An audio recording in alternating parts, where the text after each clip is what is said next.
Jojo, kayaknya aku jadi humas pajak, berhenti aja, kamu aja deh. Aduh, jangan. Selamat datang hei kawan pajak, diajak-ajak bayar pajak. Hey hey hey, yuk dengerin hei kawan pajak, diajak-ajak bayar pajak. Hey hey hey. Mari kakak, lihat dia dulu kakak. Sudah banyak berkembang isu pajak. Kapan lagi bahas pajak bisa sambil ngakak, sambil ngerujak atau sambil gendong anak. Dengar dulu yuk, info gratis kok gak mau. Di follow dulu, gak ketinggalan melulu. Ajak-ajak bayar pajak, ini konsep baru. Simak dan hayati kelak negeri kita maju. Selamat datang hei kawan pajak, diajak-ajak bayar pajak. Hey hey bayar pajak. Yuk dengerin hei kawan pajak, diajak-ajak bayar pajak. Hey hey bayar pajak. Semua orang punya caranya sendiri untuk mengekspresikan cinta Indonesia. Ini cara kami, ajak-ajak bayar pajak.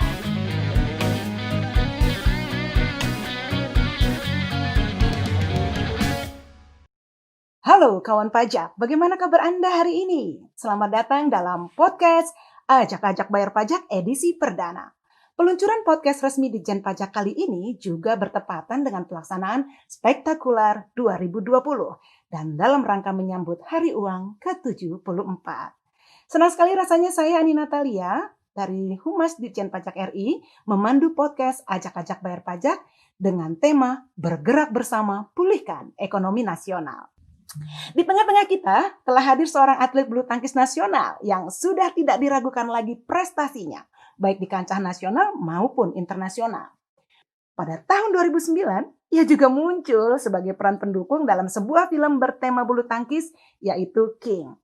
Pemuda ini tidak lain dan tidak bukan adalah Jonathan Christie atau biasa dipanggil Jojo. Halo Jojo, apa kabar? Halo Kak, baik-baik.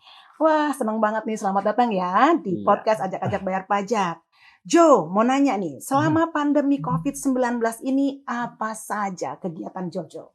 Kalau kegiatan mungkin kita masih sama seperti biasa, walaupun beberapa pertandingan ada yang di-cancel, tetapi memang tetap latihan tuh harus jalan Oke. setiap hari, tapi mungkin intensitasnya sedikit dikurangi, karena di masa pandemi ini kan kalau imun kita menurun itu kemungkinan besar kita terjangkit COVID-nya tuh lebih besar. Betul. Jadi persentasenya tuh lebih dikurangin kayak gitu. Oke gitu. Tapi masih terus latihan ya Jo? Masih terus latihan. Luar biasa. Apa sih sebenarnya yang memotivasi Jojo nih untuk menjadi atlet bulu tangkis? Motivasi aku jadi atlet ya. Kalau dulu sih aku lebih diarahin sama orang tua gitu loh. Sebelum akhirnya aku mungkin menemukan visi misi aku sendiri di dunia atlet tuh seperti apa. Nah, jadi kalau dulu papa ngasih arahannya tuh di saat-saat aku waktu SD kelas 1. Jadi waktu itu ada ekstrakurikuler. Ada 3 waktu itu, ada sepak bola, bulu tangkis, sama basket. Oke. Dan biasanya kan itu setelah pulang sekolah. Pastinya tuh siang, mungkin di atas jam 12-an. Nah, papa kenapa ambil bulu tangkis? Karena takut anaknya hitam. Karena bulu tangkis itu satu-satunya olahraga yang indoor. Kayak gitu. Oh, jadi Gitu daripada pertama. anakku tersengat matahari, Iya. udah nak, kamu ambil bulu tangkis aja. Iya. Tapi ternyata akhirnya menjadi atlet bulu Iya, tangkis puji kebanggaan Tuhan. Indonesia. Di usia yang sangat muda ini ya, Jojo sudah menorehkan berbagai prestasi, baik di kancah nasional maupun internasional. Bisa diceritakan nggak bagaimana perjalanan Jojo hingga sampai titik ini, mulai dari SD yang tadi itu sampai, soalnya banyak ya Jo, Iya. orang tuh ngelihatnya hasilnya, Betul, tapi mereka betul. nggak lihat gimana prosesnya Jojo. Benar. Jadi banyak banget lika-liku yang aku jalanin juga gitu. Bahkan pas pertama kali ikut turnamen pertama aku aja tuh, di saat pertama kalah itu tuh rasanya tuh sedih banget. Pasti waktu itu masih kecil lah. Masih kecil. Kelas 2 SD kalau nggak salah, umur 7 tahunan gitu. Jadi pas kalah pertama itu sedih banget pastinya, dan masih belum berpikir apapun itu gitu. Jadi ya namanya anak-anak kan ya apa yang dia rasakan ya udah itu yang dia lakuin kan. Pas waktu itu kalah nangis terus, tapi karena aku emang tipikal anaknya yang nurut sama kata orang tua, jadi apa kata papa ya udah aku ikutin terus gitu loh. Kalau kamu kalah sekarang udah latihan terus, latihan yang lebih lagi dari orang. Sampai akhirnya pada saat itu pas di SD mungkin itu aku join di klub salah satu klub kecil di Oke. Jakarta Timur pada saat Oke. itu. Oke. Sampai akhirnya aku di kelas 6 SD, aku mulai pindah klub ke klub yang lebih besar, Oke. itu berada di Jakarta Barat. Hmm. Nah, mungkin ini juga salah satu salah satu pengorbanan orang tua juga, Mm-mm. mamah terlebih Mm-mm. lagi sih mamah, karena rumah aku kan tinggalnya di Jakarta Timur. Mm-mm. Dan yang aku pindah itu klubnya di Jakarta Barat. Aku udah harus istilahnya udah harus profesional, mesti Oh, latihan pagi dan sore. Kalau memang mau benar-benar menjadi atlet yang nggak setengah-setengah ya, bukan yang tanggung-tanggung gitu. Nah, jadi mau nggak mau aku tinggalnya di Jakarta Barat dan di rumah nenek. Oh. Dari Senin sampai Jumat itu ditemenin sama papa. Dan mama ditinggalin terus Senin sampai Jumat. Jadi cuman Sabtu Minggu pulangnya. Dan bahkan sampai sekarang. Karena saat ini aku udah di pelatnas juga harus di asrama. Jadi ya pulangnya cuman Sabtu Minggu. Jadi mungkin bisa dihitung ketemu mama tuh cuman Sabtu Minggu udah selama kurang lebih 10 tahunan kayaknya. Wow. Sabtu Minggu. Itu pun kalau lagi nggak pertandingan ya. Kalau pertandingan bisa lebih 2 lama. minggu nggak ketemu, sebulan nggak ketemu, kayak gitu. Sama mama. Nah, akhirnya masuk di Jakarta Barat. Iya, akhirnya pas itu umur 10 tahun, 10 atau 11 tahun, baru akhirnya umur 15 tahun masuk di Pelatnas Cipayung ini, Baru tim masuk nasionalnya. timnas. Dan banyak banget lika-likunya juga dari masa yang awalan itu kan aku kejuaraan itu senasional. Senasional itu juga banyak banget kita saling beradu untuk masuk ke tim nasional ini gitu. Oh, Jadi iya. itu nggak gampang. Mungkin banyak di angkatan saya tuh kira-kira kurang lebih 25 sampai 50 orang. Wow, Banyak sekali, banyak banget. Dan kita tuh saling berjuang, berlatih untuk bisa masuk di pelatihan nasional ini, pelatnas ini. Dan alhasil ya puji Tuhan saya bisa masuk di pemusatan latihan nasional dan akhirnya ya udah sampai sekarang. Tapi itu pun juga nggak gampang. Banyak kayak up and down-nya juga, banyak kejuaraan A misalnya saya bisa berhasil, kejuaraan B itu bisa drop banget tuh bisa.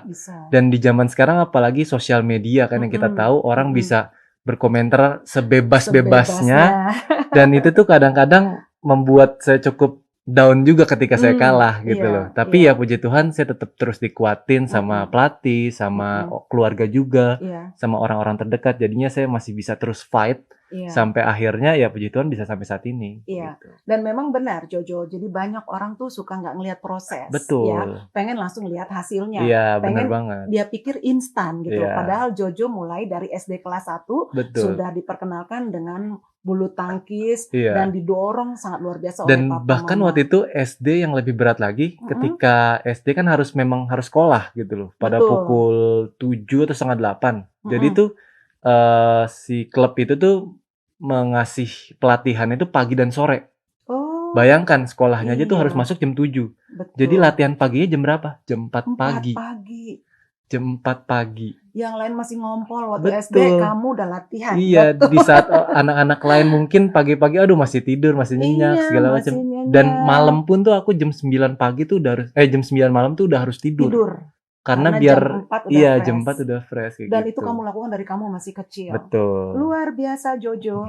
Saya jadi ingat ya, kalau namanya sekolah, kalau dulu kan kita juga sekolah jauh. Iya. Kuliah sih kalau saya yang bangun harus cepat karena kampusnya jauh. Tapi kamu luar biasa. Saya pengen dengar lagi dong, apa pengalaman yang paling menarik saat menjadi atlet bulu tangkis? Pengalaman yang paling menarik kalau untuk belakangan ini yang sangat menarik buat saya itu ketika saya bisa berdampak buat orang. Wah, luar biasa. Karena apa? nih. Karena ya saya rasa bulu tangkis ini salah satu talenta yang udah Tuhan kasih ke saya.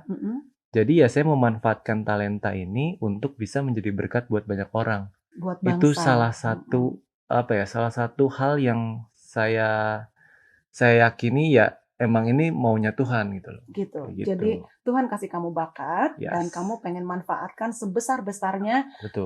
dengan bakat yang Tuhan kasih sama Ya. kamu ya. Jangan sampai kamu sia-siakan betul. gitu ya. Betul. Jadi pengalaman yang paling menarik adalah saat kamu bisa meraih prestasi dan kamu bisa berikan medalinya kepada Indonesia betul gitu ya. itu juga pasti.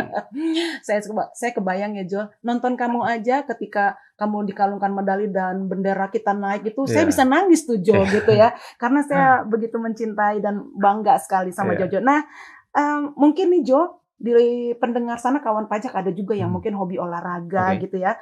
Menurut kamu tips apa kalau dia untuk menjadi olahragawan atau atlet berprestasi? Kalau tips dari Jojo apa kira-kira? Mungkin kalau misalnya benar-benar kita mesti pisahin dulu ya, atlet yang mau benar-benar prestasi Mm-mm. atau cuma untuk olahraga aja. Nah, itu dia. Kalau untuk yang berprestasi memang nggak bisa instan, Gak bisa instan. harus dari kecil. Betul. Nggak bisa umur misalnya tanggung di SMP, SMA tuh kemungkinan berhasilnya tuh kecil banget. Kecil. Memang harus dari kecil sudah dididik untuk menjadi seorang atlet. Atlet. Kalau Oh, misalnya iya. untuk hanya mau olahraga ya semua orang bisa, nggak Bisa. apa-apa, nggak masalah gitu. Kapan Selagi aja. selagi kapasitas di dalam tubuhnya tuh masih mencukupi kayak Mm-mm. gitu. Jadi tipsnya adalah kalau mau jadi atlet, mungkin putra-putra mereka dari Iya. sekarang juga bisa. Betul. Kalau dia mau olahraga biasa, ya pokoknya ketika kapasitas tubuh Anda Iya, masih bisa, betul. berolahraga lah gitu Iya, ya. apapun itu sebenarnya sih, bukan bulu tangkis aja. Bukan bulu tangkis Karena aja. olahraga memang salah satu hal yang dibutuhkan banget, apalagi di pandemi seperti ini, kayak gitu. Nah, itu dia nih. Kalau lagi masa pandemi kayak gini kan orang pasti banyak tapi kan kita kan nggak boleh kumpul-kumpul banyak orang. Tuh tipsnya dari Jojo gimana nih? Kalau aku sih tipsnya mungkin buat yang paling gampang aja sih sebenarnya tuh lari atau jogging di depan komplek rumah kalian aja, itu yang paling gampang, paling simple. Itu benar paling simple. Iya benar. Karena kan kalau misalnya olahraga lain, katakanlah bulu tangkis mesti harus ada lawannya kan. Walaupun memang nggak ada body contact. Betul. Kalau misalnya yang ada body contact ya saya itu nggak rekomenin lah. Kayak basket, bola itu untuk sekarang jangan dulu gitu. Nah tapi kan yang paling gampang yaitu lari, jogging, itu yang sepedahan, itu yang paling gampang. Paling gampang ya. Bener juga nih, karena ada acara spektakuler ini ada virtual run nih sebenarnya. Jadi mereka lari sendiri. Iya. Perlu banget ini. Thanks Jo. Terus Jojo pernah bintangin film nih tahun 2009. Iya. Ya. Ada rencana lagi nggak sih main film Jo? Aduh, untuk tanya rencananya sih untuk saat ini ya. Saat ini aku nggak ada kepikiran. Cuman suatu saat mungkin ketika udah pensiun dan masih punya chance untuk terjun di dunia hiburan ya kenapa enggak gitu. Aduh, kamu tuh orangnya ya begitu ada peluang bisa dilihat. Iya. Saya mau tuh anak muda Indonesia tuh harus begitu tuh. Jo, tadi kita udah cerita pengalaman Jojo. Jadi dari kecil terima kasih loh sudah sharing. Jadi ngebayangin kamu jam 4 pagi udah dibangunin untuk pegang raket. Ya ampun luar biasa ya. Jadi semua juga bisa tahu bahwa semua itu harus pakai proses. Enggak langsung ujuk-ujuk bisa bawa medali gitu ya. Nah, Jo, kita mau ngomongin tentang pajak nih Jo. Kalau Jojo kan kami tahu ya Jojo tuh karena kami punya datanya tapi nggak boleh diomongin ya. Tapi Jojo adalah salah satu pembayar terbaik, pembayar pajak yang patuh lah di Indonesia. Saya bangga sekali karena kamu tidak hanya memberikan medali kepada Indonesia, tapi kamu benar-benar setia membayar pajak. Buat saya itu keren banget. Kamu selama ini kalau bayar pajak, yang ngajarin pertama bahwa harus bayar pajak siapa sih Jo? Pertama kali banget sih sebenarnya. Jujur aku juga dulu nggak terlalu ngerti ya, maksudnya pajak tuh kayak gimana sih. Dan mungkin ini ketakutan anak-anak muda juga nih yang saat ini nih. Kayak pajak itu tuh ribet nggak sih ngurusnya, terus pajak itu tuh konotasinya tuh udah, aduh takut duit kita diambil apa segala macam. Nanti ada juga mungkin nih orang lain yang mikir, anak muda lain, kayak buat apa kita bayar pajak, toh nantinya disalahgunakan, diambil gitu kan. Nah sebenarnya nggak seperti itu. Sebenarnya itu benar-benar pelayanannya juga ramah banget, gampang banget. Apalagi aku kan di KPP Pasar Rebo kan, itu tuh benar-benar dibantu banget. Benar-benar jadi apapun itu yang tadinya aku nggak tahu nih, jadi itu bisa didetailin sedetail itu gitu. Jadi mesti berapa pendapatan kamu, ini harus bayar segini, ini harus segini. Jadi itu benar-benar dijelasin. Itu tuh gampang banget. Mungkin kalau buat anak-anak muda yang mau bayar pajak, datang aja ke kayak KPP yang dekat rumahnya dia.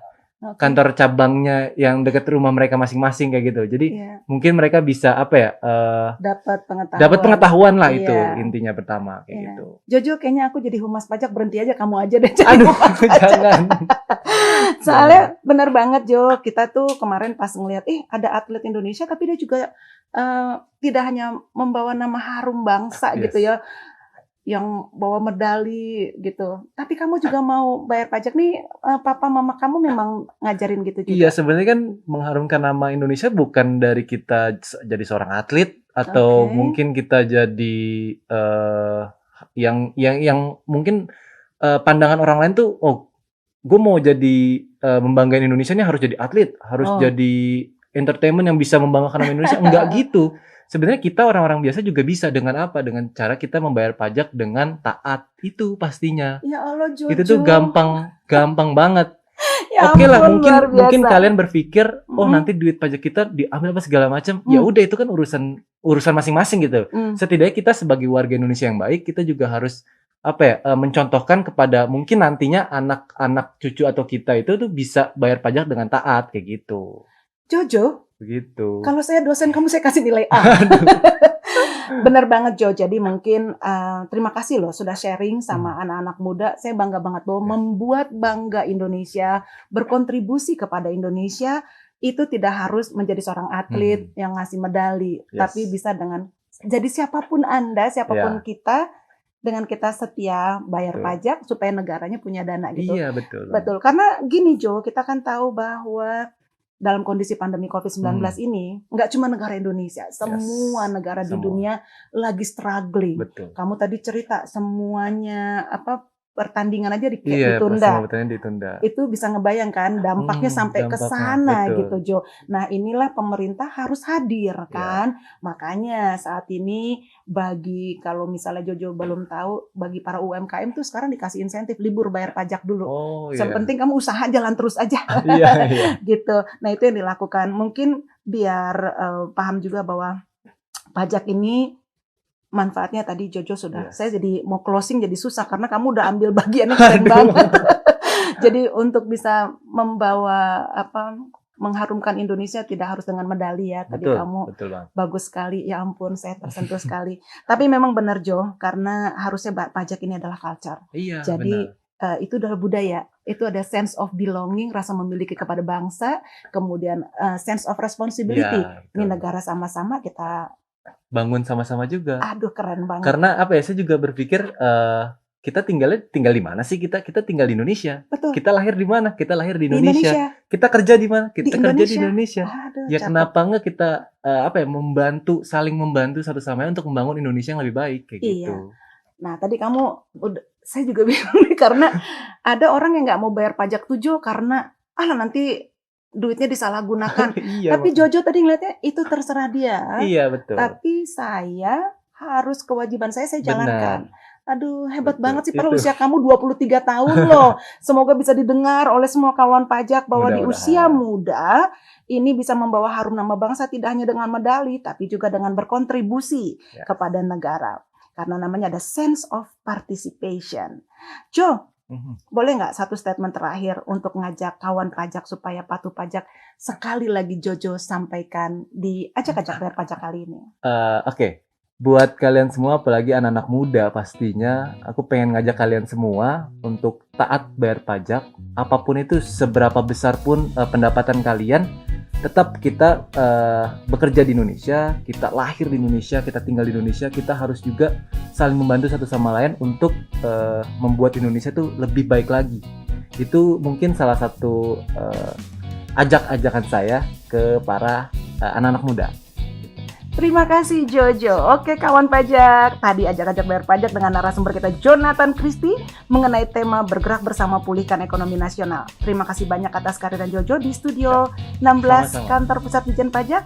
Dan tidak terasa, sudah saatnya kita menutup jumpa kita hari ini. Saya Ani Natalia dan narsum kita Jonathan Christie bersama seluruh kru yang bertugas kali ini pamit undur diri. Sampai jumpa di podcast Ajak-Ajak Bayar Pajak berikutnya. Jo, bilang dong Jo, Ajak-Ajak Bayar Pajak. Ajak-ajak bayar pajak. Asik. Thank you Oke, Jojo, siap. sukses Sama-sama. terus. Pokoknya terus berprestasi dan semakin bisa membawa berkat kemanapun berada. Amin.